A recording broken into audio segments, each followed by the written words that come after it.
러시아의 엘리트 학생이 한국을 단 엿새 만에 완전히 다른 시각으로 바라보게 된 이유는 무엇일까요? 모스크바 명문고 학생회장이었던 다니엘은 일본 교환학습을 위해 떠났지만 예상치 못한 항공기 경유로 부산에 머물게 됩니다. 처음엔 그저 짧은 기착지일 뿐이라고 생각했죠. 하지만 그가 경험한 것은 충격의 연속이었습니다.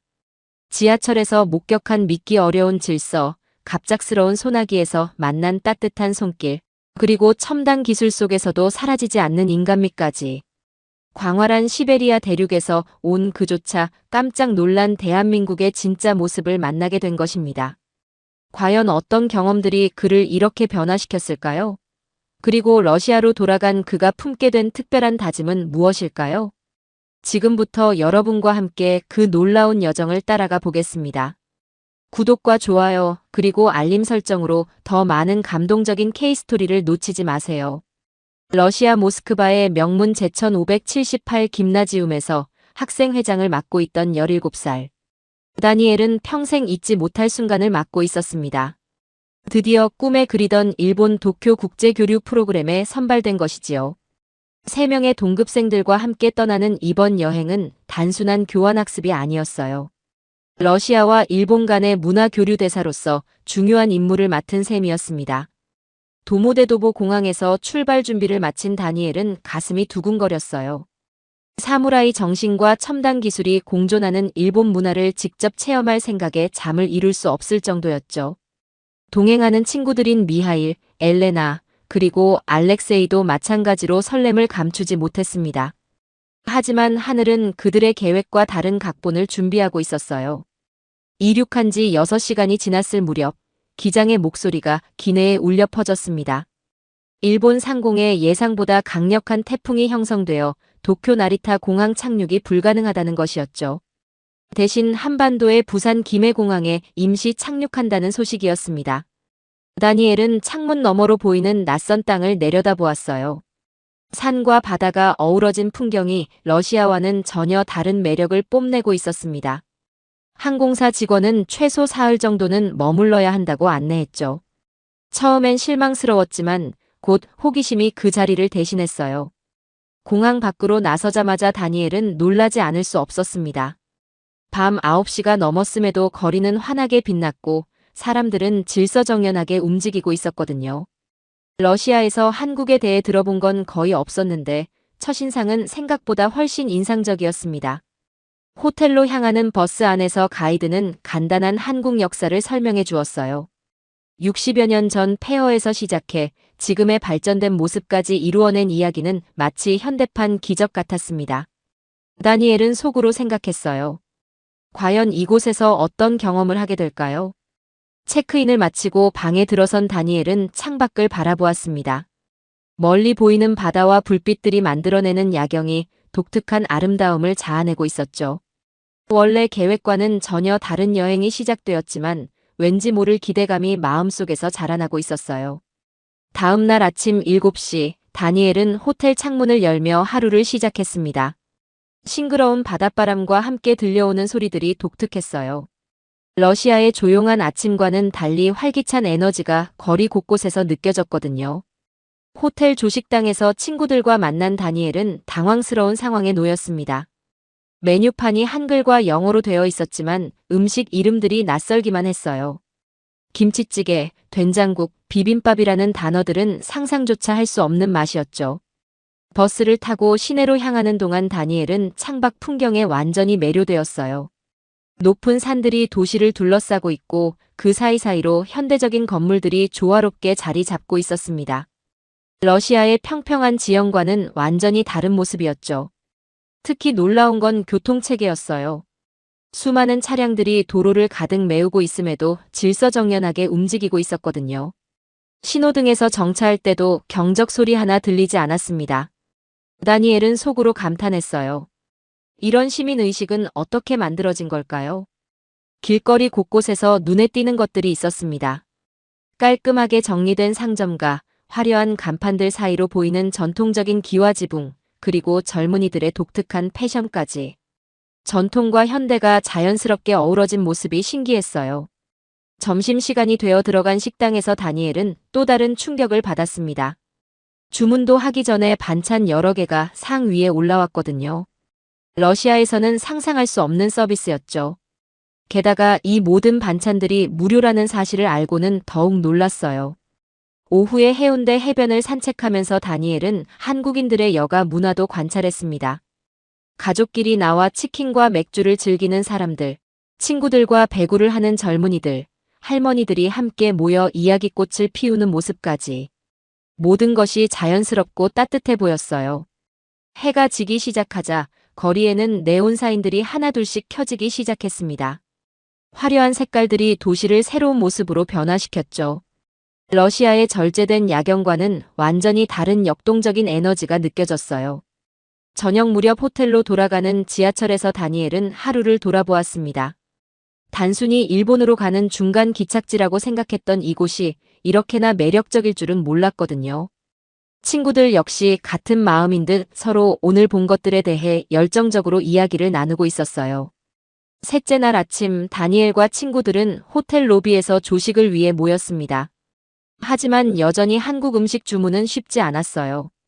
웨이터에게 영어로 설명을 들어도 실제 음식이 어떤 맛일지 상상하기 어려웠거든요. 그때 근처 테이블에 앉아있던 한 젊은 남성이 조심스럽게 다가왔습니다. 22~23살 정도로 보이는 그는 단정한 셔츠를 입고 있었고 친근한 미소를 띠고 있었어요. 그는 조심스럽게 러시아어로 인사를 건넸습니다. 비록 어색한 발음이었지만 진심이 담긴 목소리였어요. 다니엘은 깜짝 놀라며 자신들이 러시아에서 왔다고 대답했죠. 그러자 젊은 남성이 어떻게 러시아어를 아는지 궁금해했습니다. 젊은 남성은 자신을 현우라고 소개했습니다. 부산대학교에서 국제경영학을 전공하고 있으며 제2외국어로 러시아어를 배우고 있다고 했어요. 호텔에서 아르바이트를 하던 중 러시아에서 온 학생들을 보고 용기를 내어 말을 걸었다고 하더군요. 현우는 메뉴판을 가리키며 하나씩 설명해 주겠다고 했습니다. 김치찌개는 발효된 채소로 만든 매운 국물이고 불고기는 달콤하게 양념한 소고기라고 설명했어요. 친구들의 표정이 점점 밝아졌습니다. 식사를 마친 후 현우는 뜻밖의 제안을 했어요. 오늘 오후 시간이 있다면 부산 시내를 안내해 주겠다는 것이었죠. 처음에는 낯선 사람을 따라가는 게 걱정되었지만 그의 진실한 눈빛에서 악의는 전혀 느껴지지 않았어요. 미하일이 왜 이런 친절을 베풀어 주는지 궁금해했습니다. 현우는 잠깐 생각하더니 예전에 러시아를 여행했을 때 많은 분들이 자신을 도와주었다고 말했어요.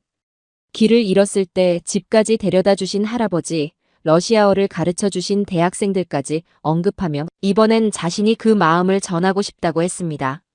다니엘은 감동받았습니다. 단순한 호의가 아니라 경험을 통해 배운 따뜻한 마음이었거든요. 친구들도 현우의 진심을 느꼈는지 흔쾌히 동행하기로 했어요. 오후 2시 현우는 약속한 대로 호텔 로비에 나타났습니다. 손에는 작은 가방을 들고 있었는데 나중에 알고 보니 간단한 간식과 물, 그리고 손수 만든 부산 지도까지 준비해 온 것이었어요. 현우의 계획은 특별했습니다. 오늘은 관광지가 아닌 진짜 부산을 보여드리고 싶다며 현지인들이 실제로 생활하는 모습을 경험해 보자고 제안했어요. 지하철을 타고 시장을 구경하고 대학가에서 학생들과 어울려 보고 저녁에는 바닷가에서 현지인들의 일상을 관찰해 보자는 것이었죠. 다니엘은 기대에 찼습니다. 관광책에서 볼 수 없는 진정한 한국의 모습을 경험할 기회가 생긴 것이거든요. 현우의 안내로 지하철역에 도착한 다니엘은 입구에서부터 놀라지 않을 수 없었습니다. 역 내부가 마치 쇼핑몰처럼 깔끔하고 현대적이었거든요. 러시아의 지하철도 웅장하고 아름답다고 생각했지만 이곳은 차원이 달랐어요. 현우가 교통카드는 이렇게 사용하면 된다며 친절하게 설명해주고 각자에게 일회용 교통카드를 건네주었어요. 개찰구를 통과하는 순간 다니엘의 눈에 들어온 것은 질서정연하게 줄을 서서 기다리는 사람들이었습니다. 플랫폼에서 기다리는 동안 다니엘은 주변을 관찰했어요. 사람들은 대화를 나누더라도 목소리를 낮춰서 이야기했고 스마트폰을 보는 사람들조차 소음 하나 만들지 않았습니다. 러시아에서도 공공장소에서의 예의는 중요하게 여기지만 이 정도는 아니었거든요. 지하철이 도착하자 더욱 놀라운 광경이 펼쳐졌습니다. 내리는 사람들이 모두 나올 때까지 기다린 후 양쪽으로 나뉘어 질서 있게 탑승하는 모습이었어요. 러시아에서는 가끔 밀고 당기는 일이 있었는데 여기서는 그런 모습을 전혀 찾아볼 수 없었죠. 알렉세이가 정말 놀랍다며 이런 질서는 어떻게 만들어진 건지 궁금해했습니다. 현우는 미소를 지으며 어릴 때부터 배우는 것이라고 답했어요. 다른 사람을 배려하는 것이 결국 모두를 위한 일이라는 걸 자연스럽게 익히게 된다고 설명했습니다. 차량 안에서 다니엘이 가장 인상 깊었던 것은 좌석 양보 문화였어요. 젊은 사람들이 나이든 분들께 자연스럽게 자리를 내어드리는 모습, 임산부나 어린아이를 동반한 가족을 위해 먼저 일어나는 승객들의 모습이 감동적이었거든요. 몇 정거장을 지나면서 다니엘은 지하철 시스템 자체에도 감탄했습니다. 각 역마다 고유한 디자인과 색깔로 구분되어 있어 길을 잃을 염려가 없었고 안내방송도 한국어, 영어, 중국어, 일본어로 친절하게 나왔어요. 엘레나가 화장실에서 돌아와 정말 깨끗하다고 감탄했습니다. 지하철역 화장실이 이렇게 청결할 줄은 상상도 못했거든요. 휴지는 물론이고 손 소독제까지 비치되어 있었다고 말했어요. 환승을 위해 다른 노선으로 갈아타는 과정도 놀라웠습니다. 복잡한 지하 통로임에도 표지판이 명확해서 헷갈릴 일이 없었거든요. 게다가 에스컬레이터에서는 모든 사람들이 자연스럽게 오른쪽에 서서 왼쪽을 비워두고 있었어요. 미하일이 러시아도 질서를 중요하게 생각하지만 여기는 정말 다른 차원이라고 중얼거렸습니다. 실제로 이곳의 공공질서는 법이나 규칙에 의한 것이 아니라 자발적인 배려에서 나오는 것 같았거든요. 목적지에 도착해 지하철에서 내리면서 다니엘은 생각했어요. 단순히 교통수단을 이용한 것이 아니라 한국 사회의 성숙한 시민의식을 직접 체험한 것 같았거든요. 이런 문화가 어떻게 형성되었을지 더욱 궁금해졌습니다. 현우의 안내로 전통시장을 둘러본 다니엘 일행은 오후 3시쯤 광복동 거리를 걷고 있었습니다. 하늘이 점점 어두워지더니 갑자기 굵은 빗방울들이 떨어지기 시작했어요. 여름 소나기였습니다. 처음에는 몇 방울에 불과했지만 순식간에 쏟아지는 비로 변했습니다. 다니엘과 친구들은 당황했어요. 러시아에서는 날씨 예보를 꼼꼼히 확인하고 다니는 편이었는데 이렇게 갑작스러운 비는 경험해 본 적이 없었거든요. 사람들이 우산을 펼치며 재빠르게 움직이는 사이 다니엘 일행은 어디로 가야 할지 몰라 우왕좌왕했습니다. 현우는 급하게 근처 건물의 처마 밑으로 학생들을 안내했지만 이미 옷이 상당히 젖은 상태였어요. 비는 점점 더 거세게 내렸습니다. 천둥 소리까지 들리기 시작하자 엘레나는 걱정스러운 표정을 지었어요. 러시아에서도 비는 자주 내리지만 이렇게 세차게 쏟아지는 경우는 드물었거든요. 그때 한 가족이 다가왔습니다. 아버지와 어머니, 그리고 초등학생으로 보이는 아이 둘이 함께 있었어요. 아버지는 큰 우산을 들고 있었고 어머니는 작은 가방에서 무언가를 꺼내고 있었습니다. 아버지가 현우에게 다가가 무언가 이야기를 나누더니 곧 자신들의 우산을 나누어 주겠다고 제안했어요. 갑작스러운 제안에 다니엘은 놀랐습니다. 완전히 낯선 외국인들에게 이런 친절을 베풀다니요. 어머니는 가방에서 깨끗한 손수건 몇 장을 꺼내 젖은 머리를 닦으라며 건네주었습니다. 아이들은 호기심 어린 눈으로 외국인 형들을 바라보며 수줍게 미소를 지었어요. 현우가 통역해주자 그 가족은 근처 카페까지 함께 가자고 했습니다. 어차피 같은 방향이라며 자연스럽게 동행을 제안했거든요. 미하일은 이런 상황이 신기하다고 속삭였어요. 러시아에서라면 이런 일은 거의 일어나지 않을 텐데 말이죠. 카페에 도착해서 그 가족은 따뜻한 음료까지 주문해 주었습니다. 아이들은 영어 몇 단어로 외국인 형들과 대화를 시도했고 부모님들은 한국에서의 여행이 어떤지 관심 있게 물어보았어요. 비가 그치자 헤어질 시간이 되었습니다. 그 가족은 혹시 더 필요한 것이 있으면 언제든 연락하라며 현우에게 연락처까지 남겨주었어요.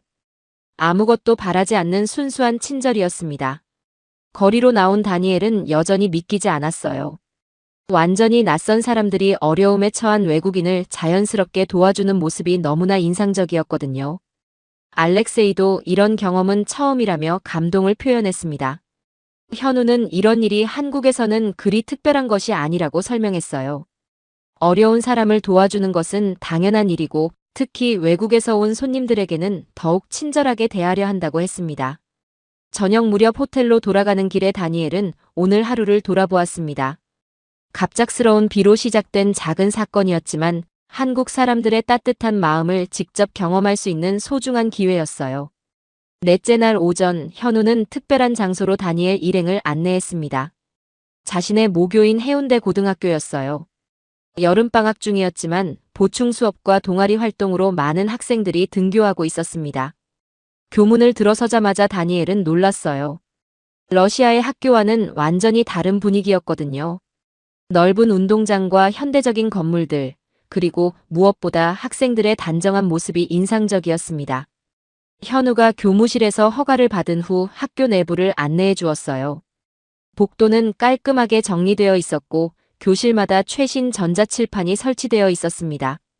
러시아의 전통적인 칠판과는 차원이 다른 시설이었죠. 점심시간이 되자 현우는 급식실로 안내했습니다. 다니엘이 가장 놀란 것은 급식 시스템이었어요. 수백 명의 학생들이 한꺼번에 식사를 하는데도 완벽한 질서가 유지되고 있었거든요. 학생들은 학년별로 차례를 지켜 급식실로 이동했습니다. 아무도 새치기를 하거나 서두르지 않았어요. 러시아 학교에서는 점심시간마다 약간의 소란이 있는 편인데 여기서는 그런 모습을 전혀 찾을 수 없었습니다. 급식을 받는 과정도 인상적이었어요. 학생들은 조용히 줄을 서서 기다렸고 급식 배식을 담당하는 분들께 고맙다는 인사를 건넸습니다. 음식을 흘리거나 장난치는 학생은 한 명도 없었죠. 더욱 놀라운 것은 식사 후의 모습이었습니다. 학생들이 스스로 식판을 정리하고 쓰레기를 분리수거하는 것이었어요. 선생님의 지시나 감독 없이도 모든 학생들이 자연스럽게 뒷정리를 했습니다. 엘레나가 정말 신기하다며 현우에게 물어보았어요. 어떻게 이런 질서가 가능한지 궁금해했습니다. 현우는 어릴 때부터 공동체 의식을 기르는 교육을 받는다고 설명했어요. 자신이 사용한 공간은 스스로 책임진다는 원칙이 자연스럽게 몸에 배게 된다는 것이었죠. 급식실 한쪽에서는 학생들이 자율적으로 환경 캠페인을 벌이고 있었습니다. 일회용품 사용을 줄이고 음식물 쓰레기를 최소화하자는 내용이었어요. 학생들이 직접 기획하고 실행하는 활동이라고 했습니다. 도서관도 둘러보았는데 여기서도 비슷한 모습을 볼 수 있었어요. 학생들은 조용히 독서나 공부에 집중하고 있었고 책을 빌리거나 반납할 때도 질서정연했습니다. 사서 선생님 한 분이 계셨지만 학생들 스스로 도서관 규칙을 잘 지키고 있었죠.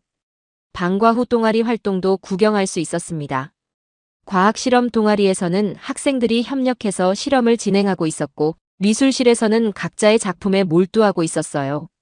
모든 활동이 학생들의 자발적인 참여로 이루어지고 있었습니다. 미하일이 러시아 학교와 가장 다른 점이 무엇인지 물어보자 알렉세이는 학생들의 자율성이라고 답했어요. 규칙을 지키는 것이 억압적이지 않고 자연스러운 문화로 정착되어 있다는 점이 인상적이었거든요. 학교를 나서면서 다니엘은 한국 교육의 한 단면을 엿볼 수 있었다고 생각했습니다. 단순히 학업 성취만이 아니라 공동체 의식과 책임감을 기르는 교육이 이루어지고 있다는 것을 느꼈어요. 다섯째 날 오후 현우는 다니엘 일행을 서면 지역의 번화가로 안내했습니다. 첨단 기술이 일상에 어떻게 스며들어 있는지 보여주고 싶다고 했어요.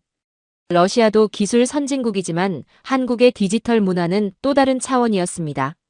첫 번째 놀라움은 카페에서 시작되었어요.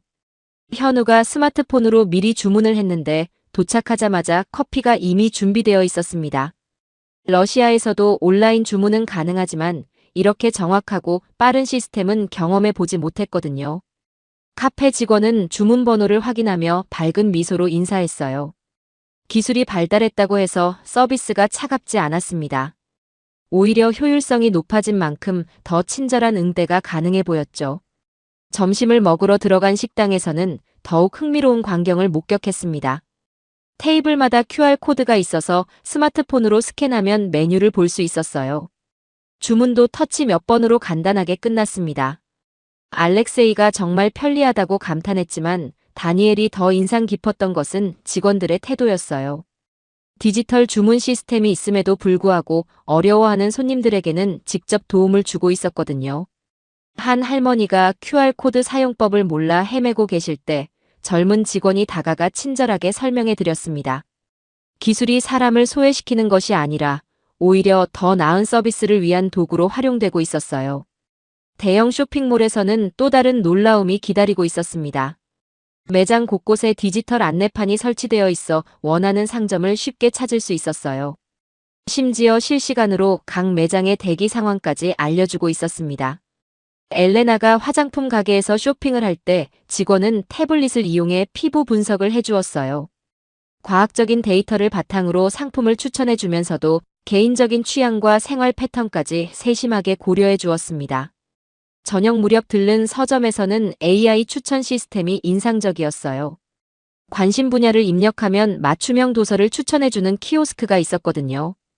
하지만 여전히 서점 직원들이 직접 손님들과 대화하며 책을 소개해주는 모습도 볼 수 있었습니다. 미하일이 기술과 인간 서비스의 균형이 정말 잘 잡혀 있다고 말했어요.